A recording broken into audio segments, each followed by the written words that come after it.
Excited na rin ang ilan nating mga kababayan sa Visayas sa magiging pag-uulat sa bayan ni Pangulong Ferdinand R. Marcos Jr. Kabilang na riyan ang mga kababayan nating magsasaka sa Iloilo City na natulungan ng pamahalaan na mabura ang ilang taong pagkakautang sa kanilang lupang sinasaka. Ang kanilang kwento at hiling sa Pangulo, alamin natin sa sentro ng balita ni JP Hervas ng Radyo Pilipinas, Iloilo. Hanggang sa ngayon, hindi pa rin napapawi ang tuwa sa mukha ni Tatay Tony habang hawak ang Certificate of Condonation with Release of Mortgage o COCROM. Kabilang kasi siya sa mga magsasaka rito sa Haro, Iloilo City na nakikinabang sa benepisyong dala ng New Agrarian Emancipation Act na nilagdaan ni Pangulong Ferdinand R. Marcos Jr.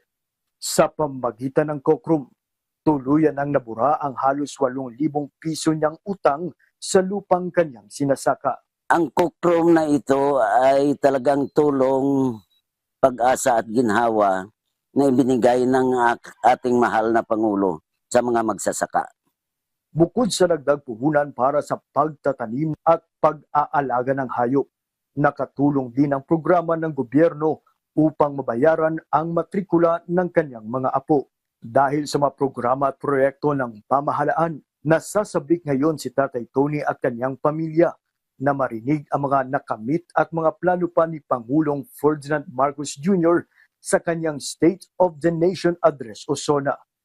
Hiling nila sa Pangulo, patuloy na suporta at mga proyekto para sa mga magsasaka, gaya ng mga kagamitan at farm-to-market road na inaasahang magpapalakas sa kanilang kabuhayan. Sana magkaroon kami ng sapat na tulong at saka ang sa akin dito, sana matuloy ang farm to market road. Dahil ang aming mga produkto, pinapasan pa namin hanggang sa main road. Tiwala naman si Tatay Tony na magtutuloy-tuloy ang pag-alalay ng administrasyon ni Pangulong Marcos sa sektor ng agrikultura.